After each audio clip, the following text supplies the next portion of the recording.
ओम शांति। आज 18 जनवरी 2022 के बाबा के महावाक्य है, मीठे बच्चे सवेरे उठकर बाबा को बहुत प्रेम से याद करो। बाबा को याद करेंगे तो बाबा भी प्यार करेंगे, कशिश होगी। गीत है, तुम्हें पाके हमने जहान पा लिया है। ओम शांति। मीठे मीठे बच्चों को बाबा बार बार समझाते हैं, बच्चे अपने को आत्मा समझो, यह शरीर मेरा नहीं, यह भी खत्म होना है, हमको बाप के पास जाना है। ऐसे ज्ञान की मस्ती में रहने से तुम्हारे में कशिश बहुत आएगी। यह तो जानते हो, यह पुरानी चोला छोड़ना है, यह रहना नहीं है। इस शरीर से ममत्व निकल जाए। इस शरीर में सिर्फ सर्विस के लिए ही है, इसमें ममत्व नहीं है, बस घर जाए। यह संगम का समय भी पुरुषार्थ के लिए बहुत आवश्यक है। अभी समझते हैं हमने 84 का चक्र लगाया है। बाप कहते हैं, भल धंधा दौरी आदि करो, गृहस्थ व्यवहार में रहते बुद्धि में यह याद रहे कि यह तो सब कुछ खत्म होना है, अब वापिस घर जाना है। बाप भी सदैव घर में रहते हैं ना। भल 8 घंटा धंधे आदि में लगाओ, 8 घंटा आराम करो, बाकी समय बेहद के बाप से यह वार्तालाप रूरिहान करो। बाप की श्रीमत है, मीठे बच्चे निरंतर याद की यात्रा पर रहो। जितना याद की यात्रा पर रहेंगे तो तुम्हारी प्रकृति दासी बनेगी। सन्यासी लोग कब मांगते नहीं है, वह योगी तो है ना। निश्चय रहता है कि हमें ब्रह्म में लीन होना है, बहुत पक्के रहते हैं, बस हम जाते हैं, ये शरीर छोड़ जाएंगे। बड़ी मेहनत करते हैं। भक्ति मार्ग में कई भक्त देवताओं से मिलने के लिए अपना जीवघात भी कर लेते हैं। आत्मघात तो नहीं कहेंगे, वह तो होता नहीं, बाकी जीवघात होता है। तुम बच्चे योग में रहते हो तो जैसे अमर हो, कभी कोई भी ख्याल नहीं आएगा कि कुछ करे, परंतु वह अवस्था मजबूत हो। पहले तो अपने अंदर देखना है कि हमारे में कोई खामी तो नहीं है। खामी नहीं होगी तो सर्विस भी अच्छी कर सकेंगे। फादर सोच सन, सन सोच फादर। बाप ने तुमको लायक बनाया और तुम बच्चों को फिर नए नए को बाप का परिचय देना है। बच्चों को बाप ने होशियार कर ही दिया। बाबा जानते हैं बहुत अच्छे अच्छे बच्चे हैं जो सर्विस करके आते हैं। रात दिन यही ख्याल चलता है कि हम इनका जीवन कैसे बनाएं, इससे हमारा जीवन भी उन्नति को पाएगा। खुशी होती है, हर एक को उमंग रहता है, हम अपने गांव वालों को उद्धार करें, अपने हमजिन्स की सेवा करें। बाबी कहते हैं, चैरिटी बिगन्स एट होम। बाप बेट बच्चों को ही शिक्षा देते हैं कि बच्चे तुमको पहले अपनी उन्नति करनी है। बाप जानते हैं रूहानी कल्प वृक्ष कल पहले मिसल ही है। यह वृक्ष है ना, इनमें सभी सेक्शन है। तुम आगे चल सब साक्षात्कार करेंगे, कैसे सब रहते हैं। सिजरा तो जरूर है ना। बुद्धि भी कहती है वहां से आत्माएं फिर नंबर वार आती है।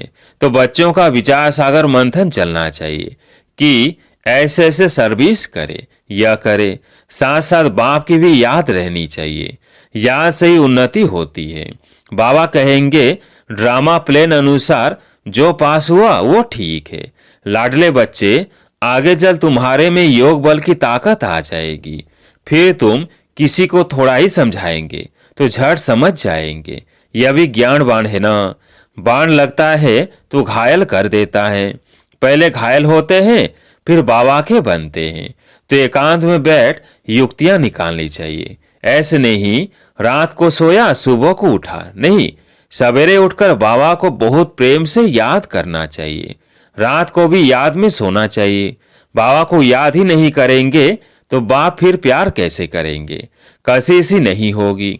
भल बाबा जानते हैं ड्रामा में सब प्रकार के नंबरवार बनने हैं, फिर भी चुप करके बैठ थोड़ी जाएंगे, पुरुषार्थ कराएंगे ना। बच्चों को ड्रामा कह करके ठहर नहीं जाना है, नहीं तो अंत समय में बहुत पछताना पड़ेगा। नाहिक मैंने ऐसे किया, माया के बस हो गया। बाप को तो तरस पड़ता है, नहीं सुधरते हैं तो उनको क्या गति होगी। रोएंगे, पीटेंगे, सजाएं खाएंगे। इसलिए बाप बच्चों को बार बार शिक्षा देते हैं कि बच्चे तुम्हें परफेक्ट बनना है, बार बार अपनी चेकिंग करनी है, हर एक बच्चे को अपने से पूछना है, बाप से हमें सब कुछ मिला, फिर किस चीज की मेरे में कमी है, अपने अंदर झांक करके देखना है। जैसे नारद से पूछा ना कि लक्ष्मी को वरने के लायक अपने को समझते हो, बाप भी पूछते हैं लक्ष्मी को वरने लायक बने हो, क्या क्या खामियां रही हुई है जिसको निकालने का पुरुषार्थ करना है। नए नए बच्चों को भी समझाया जाता है, बताओ तुम्हारे में कोई खामी तो नहीं है, क्योंकि तुम्हें अभी परफेक्ट बनना है। बाप आते ही है परफेक्ट बनाने, तो अपने अंदर से पूछो हम इन लक्ष्मी नारायण जैसा परफेक्ट बने हैं, और खामियां हैं तो बाप को बताना चाहिए कि यह खामियां हमारे से निकलती नहीं हैं, उसका कोई उपाय बताओ। बीमारी सर्जन द्वारा ही निकल सकती है, तो ईमानदारी से सच्चाई से देखो मेरे में क्या खामी है। खामियां बताएंगे तो बाप राय देंगे। खामियां बहुतों में है, कोई में क्रोध है या लोभ है या फालतू चिंतन है, तो उसको ज्ञान की धारणा हो नहीं सकती। बाप रोज रोज समझाते हैं, वैसे इतना समझाने की दरकार नहीं है, लेकिन यह धारण करने की बातें हैं। 5 विकारों को जीतने की बात अभी की है। तुम्हारे में कोई वो भूत अर्थात भटकने वाले नहीं है। यह जन्म जन्मांतर के भूत 5 विकार अंदर प्रवेश है, जिन्होंने दुखी किया है। काम भूत के लिए तो रोज समझाया जाता है, आंखें बहुत धोखा देती है, इसलिए आत्मा को देखने की प्रैक्टिस अच्छी रीति डालनी चाहिए। मैं आत्मा हूं, यह भी आत्मा है, तुम आत्माएं तो भाई भाई हो ना, तो इस शरीर को नहीं देखना है। हम आत्माएं सब वापस घर जाने वाली हैं, बाप आए हैं ले जाने के लिए। बाकी देखना है हम सर्वगुण संपन्न बने हैं, कौन सा गुण कम है। आत्मा को देख बताया जाता है इस आत्मा में यह खामी है, तो फिर बैठकर करंट दे कि इनसे बीमारी निकल जाए। बच्चों को बाबा से बहुत मीठी मीठी बातें करनी चाहिए। बाबा आप ऐसे हो, बाबा आप कितने मीठे हो। तो बाप की याद से, बाप की महिमा करने से यह भूत भागते रहेंगे और तुमको खुशी भी रहेगी। तुम जानते हो कि यह झाड़ बहुत धीरे धीरे वृद्धि को पाता है। माया तो चारों तरफ से घेराव डालती है। माया का परछाया ऐसा पड़ता है जो एकदम गुम हो जाते हैं, बाप का हाथ छोड़ देते हैं। तुम हर एक बच्चे का कनेक्शन बाप के साथ है, बाकी बच्चे तो सब नंबरवार निमित्त है। अच्छा, अति मीठे अति लाडले सर्व शिकिलधे बच्चों प्रति माता पिता बाप दादा का दिल व जान शिक व प्रेम से याद प्यार और गुड मॉर्निंग। रूहानी बाप की रूहानी बच्चों को नमस्ते। अव्यक्त महावाक्य अंतिम सर्विस का अंतिम स्वरूप। अपने अंतिम स्वरूप का साक्षात्कार होता रहता है, क्योंकि जितना जितना नजदीक आते जाते हैं उतना ऐसे अनुभव होगा जैसे कोई सम्मुख वस्तु दिखाई दे रही है। ऐसे ही अनुभव होगा कि अभी अभी यह बनेंगे। जैसे वृद्ध अवस्था वालों को यह स्मृति रहती है, कभी वृद्ध हूं, अभी अभी जाकर बच्चा बनूंगा। ऐसे ही अपने अंतिम स्वरूप की स्मृति नहीं, लेकिन सम्मुख स्पष्ट रूप से साक्षात्कार हो। अभी यह हूं, फिर यह बनूंगा। जैसे शुरू में सुनाते थे कि जब मंजिल पर पहुंच जाएंगे तो ऐसे समझेंगे कि कदम रखने की देरी है, एक पांव रख चुके हैं, दूसरा रखना है, बस इतना अंतर है। तो ऐसे अपनी अंतिम स्टेज की समीपता का अनुभव होता है। अपरोक्ष स्पष्ट साक्षात्कार होता है। जैसे आईने में अपना रूप स्पष्ट दिखाई देता है, वैसे ही इस नॉलेज के दर्पण में ऐसा ही अपना अंतिम स्वरूप स्पष्ट दिखाई दे। जैसे कोई बहुत अच्छा सुंदर चोला सामने रखा हो और मालूम हो कि हमको अब ये धारण करना है, तो न चाहते हुए भी धारण करने का समय जैसे जैसे नजदीक आता रहेगा तो अटेंशन जाएगा, क्योंकि सामने दिखाई दे रहा है।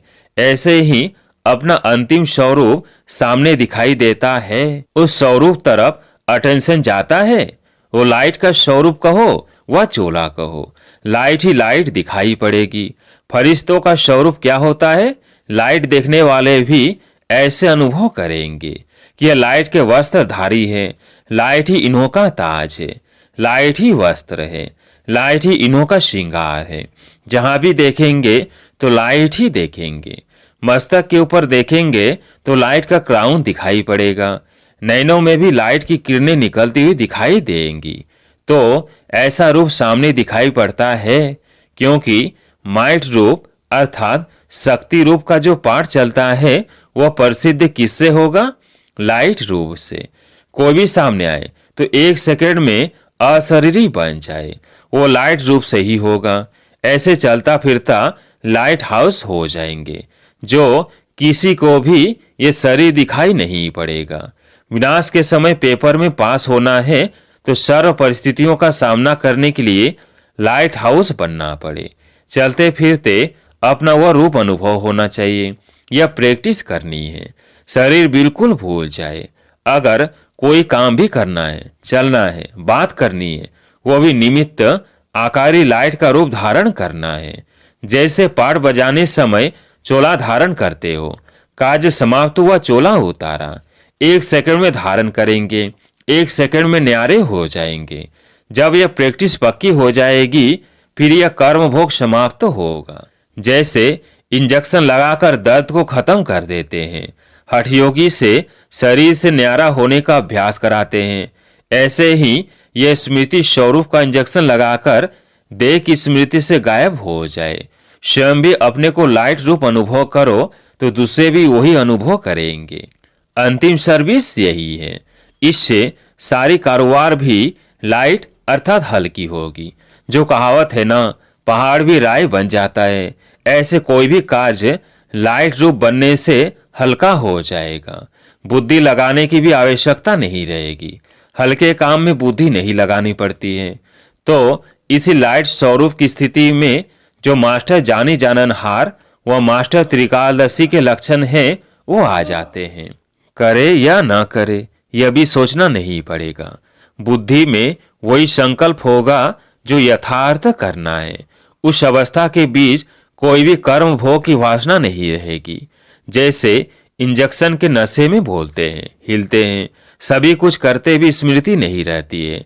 कर रहे हैं यह स्मृति नहीं रहती है, स्वतः ही होता रहता है। वैसे कर्म भोग व कर्म किसी प्रकार का चलता रहेगा लेकिन स्मृति नहीं रहेगी, वो अपनी तरफ आकर्षित नहीं करेगा। ऐसी स्टेज को ही अंतिम स्टेज कहा जाता है। ऐसा अभ्यास होना है। यह स्टेज कितना समीप है? बिल्कुल सम्मुख तक पहुंच गए हैं। जब चाहे तब लाइट रूप हो जाए, जब चाहे तब शरीर में आए, वह जो कुछ करना हो वो करे। सदाकाल वो स्थिति एक रस जब तक रहे तब तक बीच बीच में कुछ समय तो रहे, फिर ऐसे रहते रहते सदाकाल हो जाएगी। जैसे साकार में आकार का अनुभव करते थे ना, फर्स्ट में रहते भी फरिश्ता का अनुभव करते थे। ऐसी स्टेज तो आनी है ना। शुरू शुरू में बहुतों को यह साक्षात्कार होते थे। लाइट ही लाइट दिखाई देती थी। अपने लाइट के क्राउन के भी अनेक बार साक्षात्कार करते थे। जो आदि में सैंपल था वह अंत में प्रैक्टिकल स्वरूप होगा। संकल्प की सिद्धि का साक्षात्कार होगा। जैसे वाचा से आप डायरेक्शन देती हो ना, वैसे संकल्प से सारी कारोबार चला सकती हो। साइंस की शक्ति से नीचे पृथ्वी से ऊपर तक डायरेक्शन लेते रहते हैं, तो क्या श्रेष्ठ संकल्प से कारोबार नहीं चल सकती है? साइंस ने कॉपी तो साइलेंस से ही की है, तो एग्जाम्पल देने अर्थ पहले से स्पष्ट रूप में आपके सामने है। कल पहले तो आप लोगों ने किया है ना, फिर बोलने की आवश्यकता नहीं। जैसे बोलने में बात को स्पष्ट करते हैं, वैसे ही संकल्प से सारी कारोबार चले। जितना जितना अनुभव करते जाते हो, एक दो के समीप आते जाते हो, तो संकल्प भी एक दो से मिलते जाते हैं। लाइट रूप होने से व्यर्थ संकल्प, व्यर्थ समय समाप्त हो जाने के बाद संकल्प वही उठेगा जो होना है। आपकी बुद्धि में भी वही संकल्प उठेगा और जिसको करना है उनकी बुद्धि में भी वही संकल्प उठेगा कि यही करना है। नवीनता तो यह है ना, यह कारोबार कोई देखे तो समझेंगे इन्हों की कारोबार कहने से नहीं, इशारों से चलती है। नजर से देखा और समझ गए, सूक्ष्म वतन तो यहीं बनना है ना। अच्छा, ओम शांति। आज प्यारे मीठे बाबा का वरदान, भुजाओं में समाने और भुजाएं बन सेवा करने वाले ब्रह्मा बाप के स्नेही भव। भुजाओं में समाने और भुजाएं बन सेवा करने वाले ब्रह्मा बाप के स्नेही भव।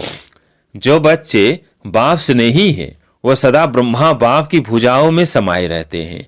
ये ब्रह्मा बाप की भुजाएं ही आप बच्चों की सेफ्टी का साधन है। जो प्यारे स्नेही होते हैं वो सदा भुजाओं में होते हैं। तो सेवा में बाप दादा की भुजाएं हो और रहते हो बाप की भुजाओं में। इन दोनों दृश्यों का अनुभव करो। कभी भुजाओं में समा जाओ और कभी भुजाएं बनकर सेवा करो।